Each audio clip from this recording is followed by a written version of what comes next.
Viral ngayon sa social media at nababalita na ngayon lang si Sandro Marcos at itong dating speaker Martin Romualdez, sila na daw ang bagong king of pork barrel. Bakit ba? Nako, may nabuking trilyon di umano ang perang ito. Trilyon na ha. Nako, magbulag-bulagan pa ba kayo? Paano kaya nila ipaliwanag to? Si Auntie Claire mukhang nahihirapan ng magpaliwanag dito sa mga loyalista nga. Ano na? Ito, panoorin po natin ang balitang to.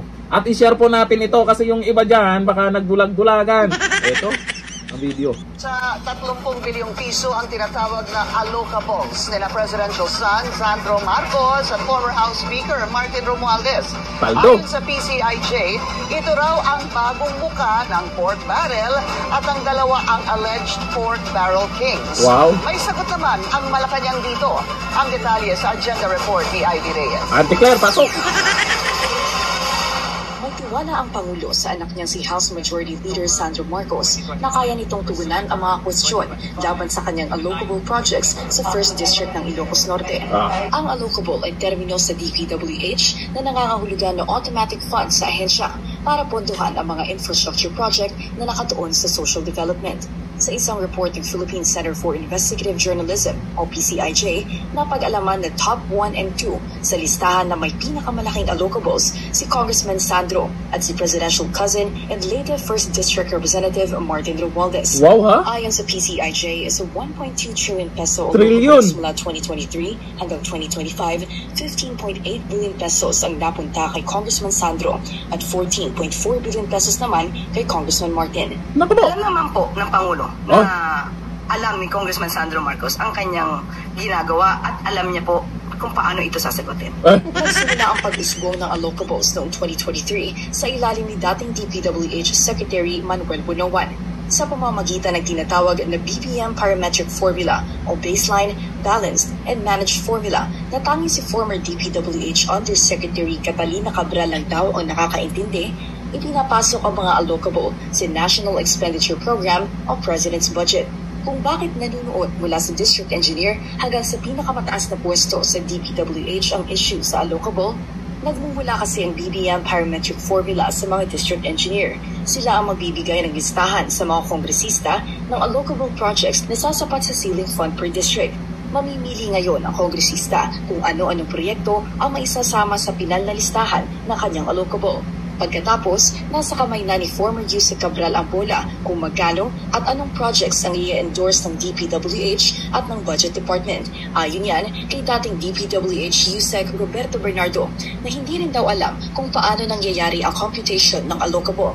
Kapansin-pansin din sa PCIJ report ang analysis nito na sa kabila ng trillion peso allocables ng magkamag-anak na kongresista, wala ni isa sa allocable ng Duterte allied lawmakers na sina Congressman Paulo Duterte, Isidro Ungab, Pantaleon Alvarez at Kaimer Olaso ang napasa sa 2025 budget.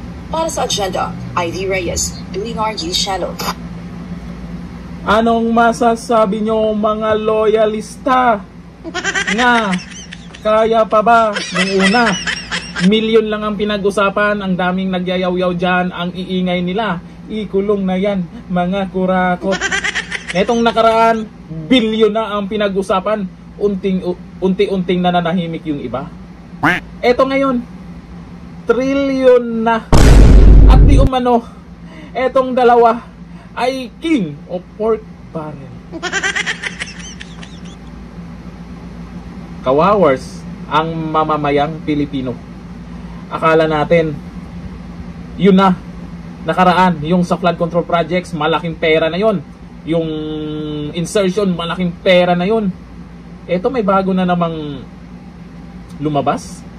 Sandro Marcos. Tapos sasabihin ni Sandro Marcos, ito, ang tapang ni Sandro Marcos ha.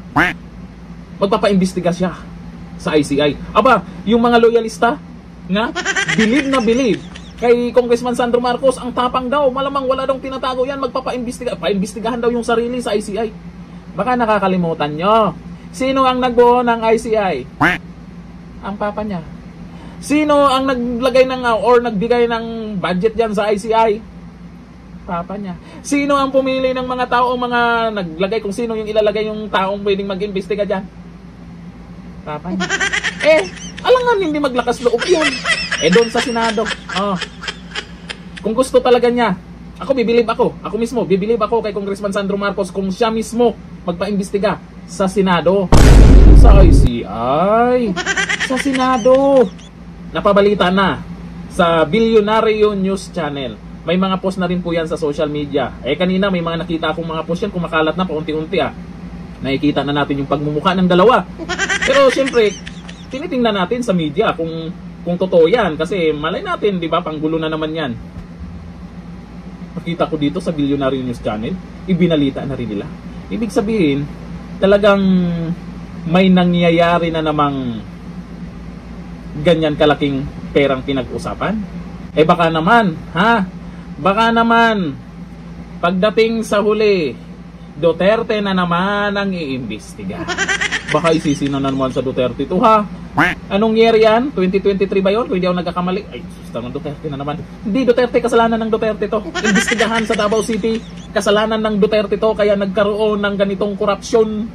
Ang korupsyon mula noon pa. Hindi pa naging Pangulo si dating Pangulong Duterte, may korupsyon na talaga. Alam nating lahat yan.